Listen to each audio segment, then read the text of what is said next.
And the next game is Pac-Man for the Atari 2600. Ah, yes, Pac-Man on the 2600.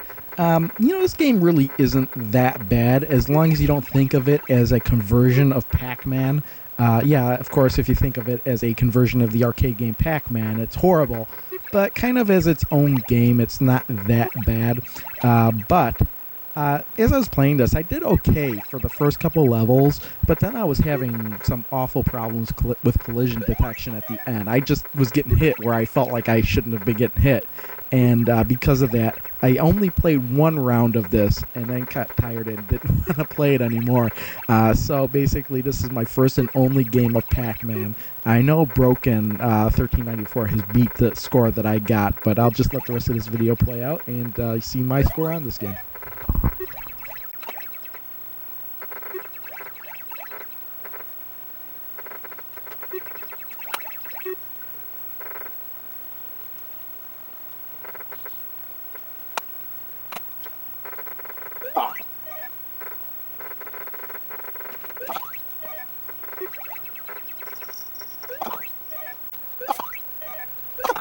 And there's my score for Pac-Man on the Atari 2600. That's 2,729. And the next game is Phoenix for the Atari 2600. There really is almost nothing I can say about Phoenix other than the fact that this is very, very close to Demon Attack. But if I had to pick a game which I like better, I think I actually like Demon Attack a little bit more than Phoenix. What I find hilarious about this game is that your ship in the middle always looked like a dancing roasted turkey to me. I don't know, I just can't help it. Another thing I didn't know about for the longest time in this game is that if you push down on the controller, you actually activate a shield.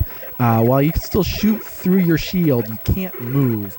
And after you use the shield, you can't use it again for about 4 seconds.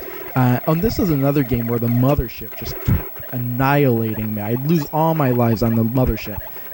So I played this a couple times and wound up with my best score, and I'm pretty satisfied with it, even if it isn't all that great. And that would be my score for Phoenix on the Atari 2600 is 15,520. And the next game is Frogger for the Atari 2600. Now, Frogger is a real classic game, and actually has a pretty decent conversion on the Atari 2600.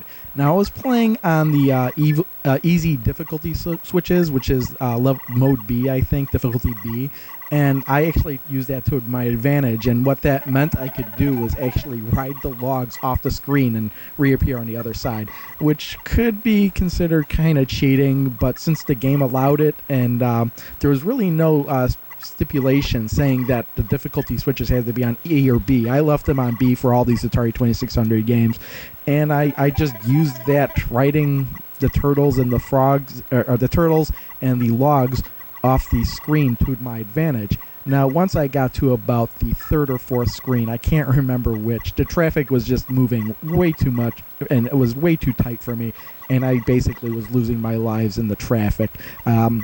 But that's about it. I'll just let the rest of this video play out, and you'll see my score for Frogger.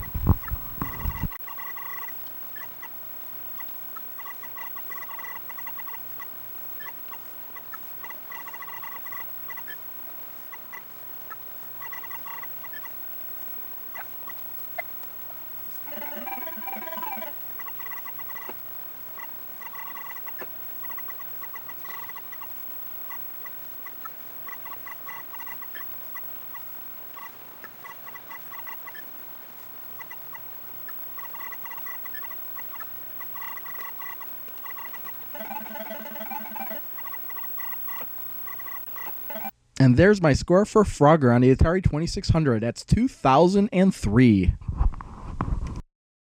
And the next game is Solar Fox for the Atari 2600.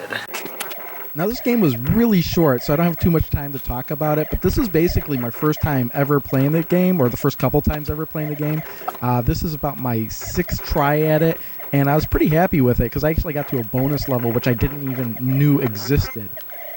But the thing I wanted to mention was that I was having a lot of trouble with this game. I was actually using a a modded NES controller, but once I switched to my regular Atari 2600 controller, I did much, much better. And there's my high score for Solar Fox in the Atari 2600. It's 51,200. The next game, Super Breakout for the Atari 2600. Now, games on the Atari 2600 that use the paddle controllers are almost instantly my favorite games on the Atari 2600. I just love that feeling that the paddle gives you.